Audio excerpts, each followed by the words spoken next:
আসসালামু আলাইকুম বন্ধুরা, আজকে ভিডিওতে আমি আপনাদেরকে তৈরি করে দেখাবো হলো গাজর এবং শসা দিয়ে খুব সুন্দর গোলাপ ফুল। এর জন্য আমরা প্রথমে গাজরটাকে ভালোভাবে ছুলে নেব। তারপর আমরা একটা কাঁটা চামচ দিয়ে গাজরের চারপাশে ভালোভাবে এরকম লম্বা লম্বা দাগ টেনে দেব। দাগ টেনে দেওয়ার পর আমরা গাজরটাকে খুব ভালোভাবে ধুয়ে নেব। গাজরটা ধোয়ার পর আমরা পাতলা পাতলা করে গাজরটাকে কেটে নেব গোল গোল করে।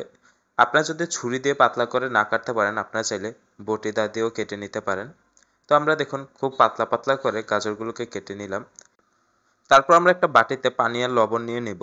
তারপর আমরা গাজরগুলিকে এই লবণ পানিতে 5 থেকে 6 মিনিটের জন্য ভিজিয়ে রাখবো।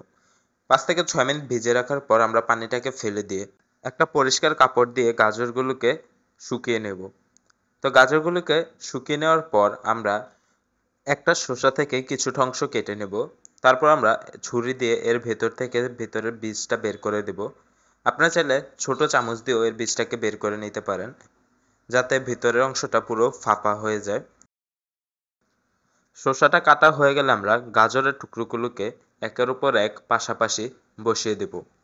আমরা 15 থেকে 20টার মতো গাজরের টুকরো এভাবে পাশাপাশি বসিয়ে দেব।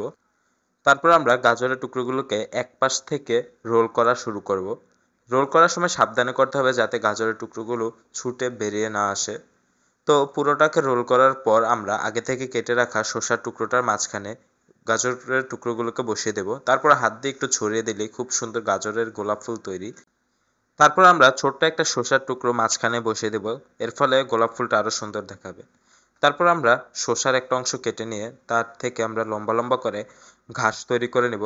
এটাও খুব সহজে আপনারা চাইলে তৈরি করে নিতে পারেন। তো দেখুন আমরা প্রথমে শসাটাকে লম্বা লম্বা করে এক পাশ থেকে কেটে নিলাম। তারপর আমরা একটা টুথপিক নিয়ে শসার নিচের দিকে ঢুকিয়ে দিলাম। তারপর আমরা এটাকে হাত দিয়ে একটু ভালোভাবে ছড়িয়ে দেব। তারপর আমরা সবগুলোকে একসাথে প্লেটে সুন্দরভাবে বসিয়ে খুব সুন্দরভাবে ফুলটাকে সাজিয়ে নেব। তো আশা করি আজকে ভিডিওটা আপনাদের কাছে ভালো লাগছে। ভালো লাগলে অবশ্যই একটা লাইক করে দেবেন এবং আমাদের চ্যানেলটিকে সাবস্ক্রাইব করে দেবেন এরকম আরও নতুন নতুন ও সুন্দর সুন্দর ভিডিওর জন্য। ধন্যবাদ।